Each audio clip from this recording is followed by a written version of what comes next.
Hola hermanos y amigos, celebramos el tercer domingo de Pascua. El Evangelio está tomado de San Juan, capítulo 21, versículos del 1 al 19.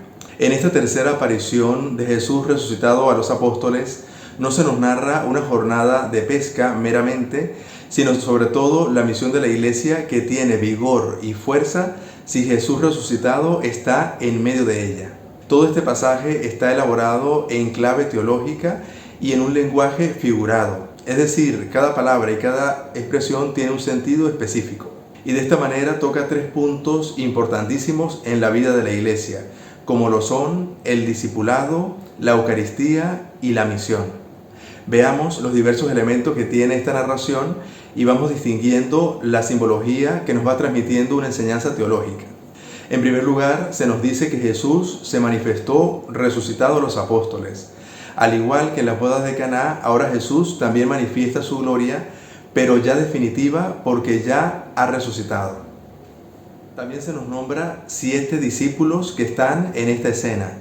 Están los más significativos, comenzando por Pedro y por Juan, y otros 2 que no son nombrados, pero que el número 7 que se nos narra nos da o nos indica la universalidad de la misión, que no es solamente para el pueblo judío, sino para todo el mundo entero. Sobresale entre estos la figura de Pedro, que es el primero en ser nombrado, luego es el que toma la iniciativa para salir a pescar, y esto nos indica un poco la función de Pedro en la Iglesia de Cristo, que no es otra sino la de ser de jefe de los apóstoles y de confirmar a sus hermanos en la fe. Por invitación de Pedro salen a pescar. Van al mar, que en la Biblia es el lugar de peripecia humana y de dificultades. Se nos dice además que es el mar de Tiberíades, lo cual nos indica también que es un ambiente pagano al cual también está dirigida la misión de la Iglesia. También se nos dice que aquella noche los discípulos no pescaron nada. La noche en el Evangelio de Juan simboliza la ausencia de Jesús. Y esto nos indica que el trabajo apostólico sin Jesús resucitado en medio no tiene fruto. Luego, cuando llegó el amanecer, se presentó Jesús. Y esto nos recuerda que las intervenciones de Dios en la Biblia se hacen al amanecer, como en el caso de la liberación de Egipto. Jesús, en la orilla del lago, le pregunta a los discípulos si han pescado.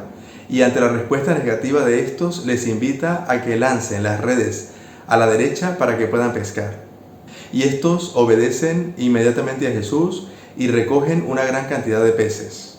Lo que nos quiere decir que la misión siempre ha de hacerse en el nombre de Jesús. Nos dice el Evangelio que recogieron 153 peces y la red no se rompía ni se dividía. 153 era el número de peces conocidos para aquella época, y en este caso simboliza a toda la familia humana que está convocada a formar parte de la Iglesia.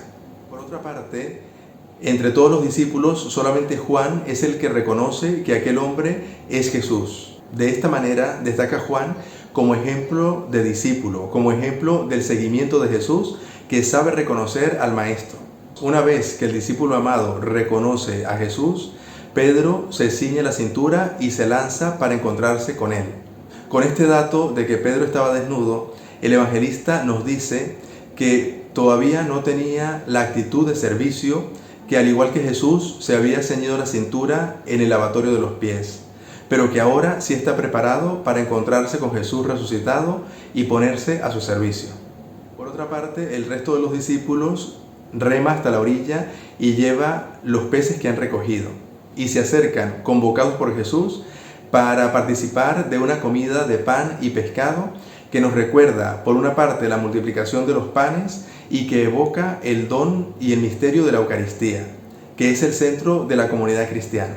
Finalmente, aludiendo a las negaciones de Pedro, que fueron 3, ahora Jesús le va a preguntar al discípulo si le ama, y le va a contestar positivamente, ante lo cual Jesús le pedirá que apaciente sus corderos, sus ovejas. La respuesta de Pedro ahora es con más seguridad porque ya ha pasado la prueba y lo dice desde la humildad. Con este gesto, Pedro es asociado al oficio del buen pastor, a ejemplo de Jesucristo, y ahora le va a tocar al apóstol dar el tiempo, su corazón y la propia vida por las ovejas de Jesús. tal cual como lo hizo el Maestro en el momento de la cruz. Hermanos, este Evangelio que hoy reflexionamos es una invitación a la misión, pero teniendo en cuenta que siempre en ella debe estar presente Jesús resucitado, que es el que nos hace dar frutos en abundancia. También se nos recuerda que la misión nuestra no está cerrada a un grupo de gente, sino abierta a toda la familia humana.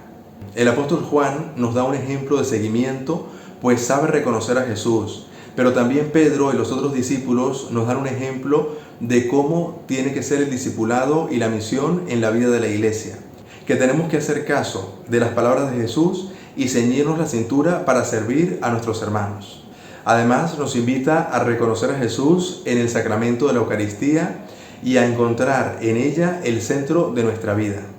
Con todo esto, el Evangelio nos da ánimo para vivir nuestra vida de fe, sintiéndonos discípulos y misioneros, sintiéndonos parte de la comunidad de Jesús. Pido al Señor les bendiga en el nombre del Padre, y del Hijo, y del Espíritu Santo. Amén.